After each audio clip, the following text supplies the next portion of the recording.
It took a while, but we're spinning the drive shaft again. Welcome to the fourth video in my Pinzgauer EV conversion project. If you're new, in this series I'm fixing a half-finished custom EV conversion of an Austrian 6x6. So far I've fixed a leak by rotating the motor to properly orient the sump, and I've addressed a huge drivetrain vibration by moving the motor to straighten the drive shaft, designing a new drive spline adapter and mounts, and synchronizing the cardan joints in the drive shaft. And everything was looking great, until while testing those changes, something electrical broke and I could no longer talk to the battery management system, or BMS for short. In this video, we're going to look at how I diagnosed and fixed that, and take a look at the next hurdle. Welcome back to this creative engineering project. Alright, so when the electronics broke, I didn't really know where to begin because I had not designed nor built the electrical system in this EV. So the first thing that I needed to do was just create a wiring diagram of what was there. That would serve two purposes. First, I would have to follow each wire, so might spot something obvious like a loose ground. And second, I'd get an idea of how the system works, and hopefully that would identify some specific things that I could address. And yeah, this is the diagram I made. It's not complete, particularly with all the wires coming from the inverter, but it was enough to find my first target. The circled wires are the CAN bus. This is how the Orion BMS communicates with things like the battery chargers. It's also how you talk to the BMS through the diagnostic program. And through tracing all these wires, indeed, I found a problem with the CAN bus. Alright, let's take a look at how the current CAN is done. So here's the BMS. It has two, it's an Orion, it has two. So this is an unused one. This is the one without the terminator. And the one that it got wired up with is this one. And it has the terminator. And that comes up here and through this guy ends up here and goes across and kind of gets split into two here. And this is a connection but is unused, and then on the other side of this connector it's got three things that it goes to. One, it goes through this guy, and then on the other side of it it's in this and comes into the backside of an OBD2 connector, which then continues around and is what was being used to plug in with the CAN adapter. And on the other side of the split here, this guy goes over to here and splits again once into this charger, and then in this wire here around the front of the car to the other charger in this wire, and then through here into the charger. And each charger has its own 120 ohm resistor. So this CAN has too many resistors. CAN bus has too many resistors, and that seems to be related to the failure. Why it suddenly failed, I don't know, but it did. So it could be independent failures, but I can't talk to the thing on this CAN bus anymore. But let's take a look at the unterminated CAN 2 and see if we can make that work. Here we are connected into the non-terminated CAN bus. This here is the CAN bus on the BMS that has a terminator in it, and that's the one that's connected into the system here that goes to these chargers, each of which has their own terminator. So that's not a right way to do a CAN bus at all. So anyway, I've created this little breadboard, which is a small CAN bus that should allow us to talk to the BMS, and let's find out if it's going to work. Here, connect, see what the CAN adapter does, some activity. We have some errors there on the CAN bus, but mostly it's working. Let's see if we can take a look at the live cell data. Yeah, we can talk to it. It's enough so that we can talk to it. And the diagnostic trouble codes, internal logic fault. So I read that I'm supposed to email the company with this exported of, the freeze frame data and see what Orion has to say about why it is not happy. But before sending this unit in, it was time to see if hooking up CAN 2 into the existing CAN bus would fix things. Here you can see I connected the CAN 2, which has no terminator, into the system, and it's basically using that same kind of janky connector just as a test initially, and that red blinking light, even though that looks scary, means it's charging, and the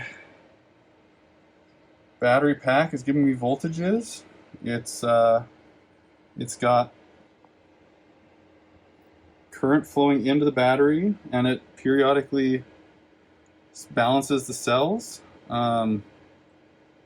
It does have a weak cell fault. I don't know if that's just because it hasn't charged forever or what, but it seems like we're kind of back.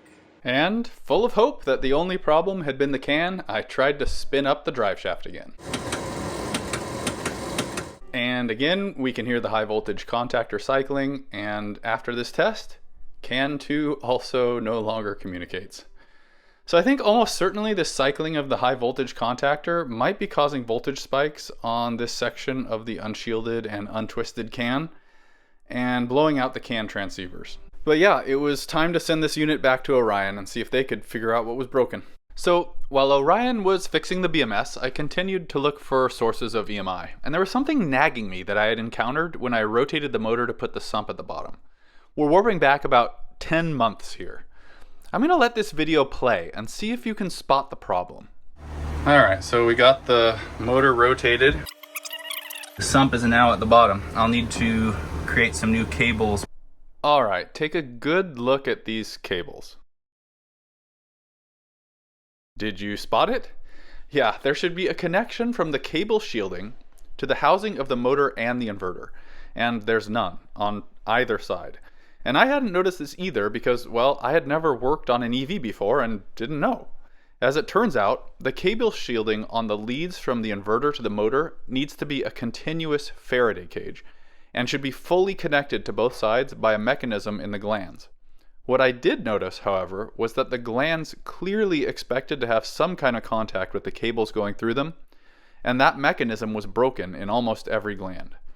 And that's what was nagging me in the back of my mind. This nagging thought lay dormant for a while until I found myself talking with a new friend who, it turns out, designs and manufactures EV powertrains. Hi, Russ! And as he quizzed me about how this truck was put together, I suddenly remembered this. And I asked him how much EMI unshielded motor leads might make. He looked a little stunned and said, a lot. Alright, so this is probably what caused the problem. So this is the connection from the inverter to the motor. It's three-phase, and these glands, first of all, they're missing the tines in the inside. I don't know if you can see that very well. So it's not connecting to the cable shielding. Here's a new one, for example, that I bought to replace that one, so that will connect to the shielding when it goes into the inverter.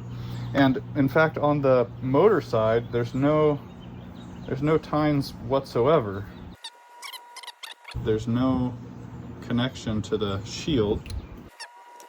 And on top of that, the wire itself is not shielded. So we were just throwing a lot of interference out when that motor was spinning, and when I spun it up quickly, I bet that's what caused the problem. According to the manual for the HVH 250 motor, this is how a motor lead is constructed and how it should be installed.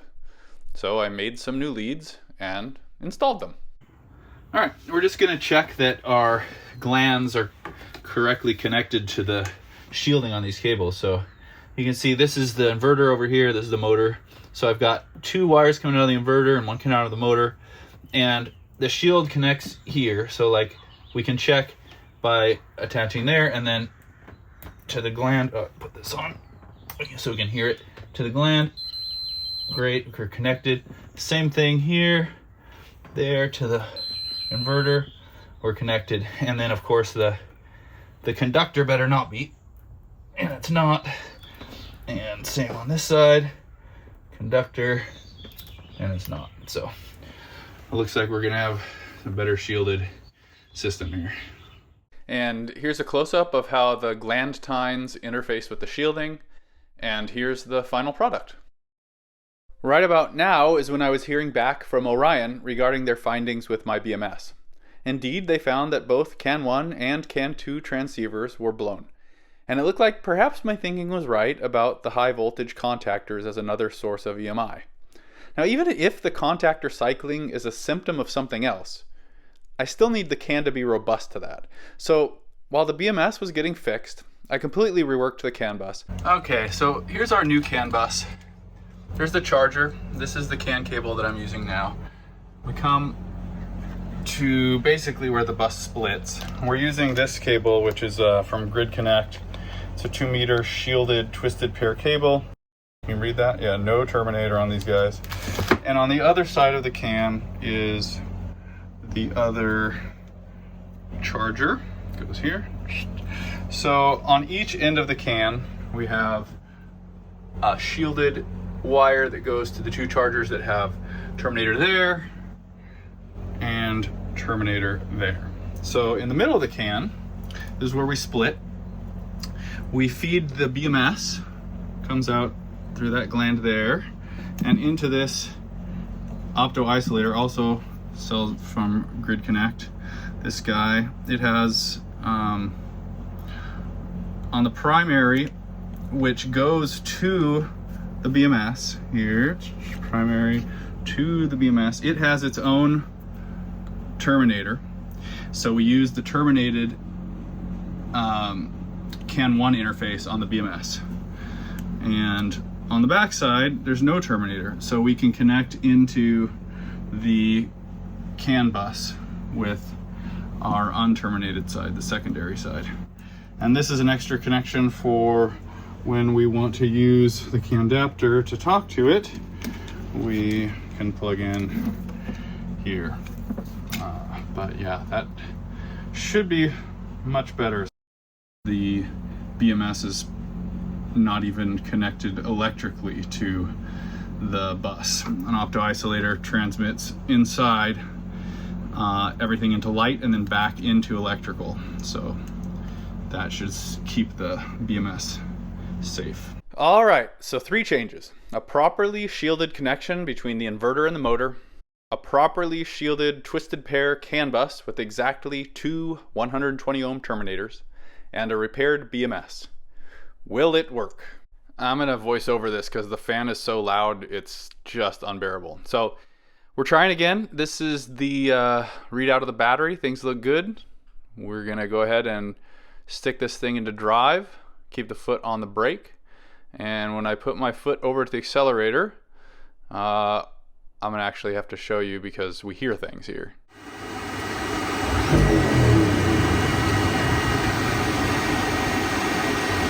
And it turned. And some more voiceover because of the infernal fan. We're just looking to actually see it spin from the cab when we hit the accelerator, and here it goes any second. Yeah, spinning there, and we'll take a good look. So something got fixed. And I can't be 100% sure which of these changes actually fixed it. I suspect it was the new properly shielded leads between the inverter and the motor, but the thing is, as you saw in the first video, I drove this thing home 60 miles with those unshielded. I'd love to hear what you guys think. So what's next? My plan was to clean up all the wiring and test this fix with some road testing, but I can't. Unfortunately, while charging the battery for that very thing, the BMS reported an open wiring fault on cell 17. You can't keep the wiretaps connected to the BMS with that error because it can damage the BMS. So I'm still not driving around, but it also means that the subject of my next video for this project is determined. Don't forget to subscribe and join me the next time as I dig in to repair the high voltage battery. Then, maybe then, I can road test this thing again.